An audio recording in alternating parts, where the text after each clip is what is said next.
जय जगन्नाथ सांग मैंने गोटे बहुत सुंदर कथाटे आपण सेयार करी। एक्चुअली ट्रेन रे सफर कला बेले मु केते थर लोकों को नोटिस करिछि जे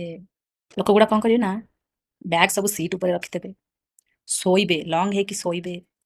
आ बंधु परिजन मानक पई सब सीट रखी देइथिबे बुझि पारले से जागा खाली रखिबे से अन्य लोक न पसंद आ जी जेतले जोटी स्टॉपेज रहइबो ट्रेन आसीबो लोक पचारि भाई ना फांका अछि दीदी फांका अछि हां अछंती बा हमर बसथिबे आसु से आगरे ठिया हैछंती भाई एते मिछ कथा कहिबे माने ट्रेन टारे सफर से माने ही करि परिबे से माने पैसा देकी करछंती आ बाकी के एठी पैसा देकी सफर करू नाहंती सेमति से ट्रेन टा तांकरी से निजे बनेइछंती तांको बेपार सब चलछि काहेकि अन्य लोक सामना लोक जदि बसिया पई कहउचंती तो तमर से इयाडे अछंती सियाडे अछंती कहबा कोन जरूरी भाई तमे जेमति जनरल रे टिकेट काटिछ सेमति अन्य लोक माने भी टिकेट काटिछंती ताले बसिया को दियो ना ना हम ओडिसा लोक बा ओडिसा जुआडे भी ट्रैवल कर देखियो सेया कहिए ना हमर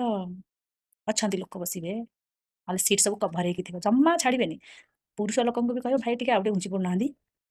ନା ସେତିକିରେ ଆଡଜଷ୍ଟ କରିକି ବସି ହବନି ଏଇଭଳିଆ କହିବେ ମାନିବାକୁ ପଡିବ ଭାଇ ଲୋକଙ୍କର ଚିନ୍ତାଧାରାକୁ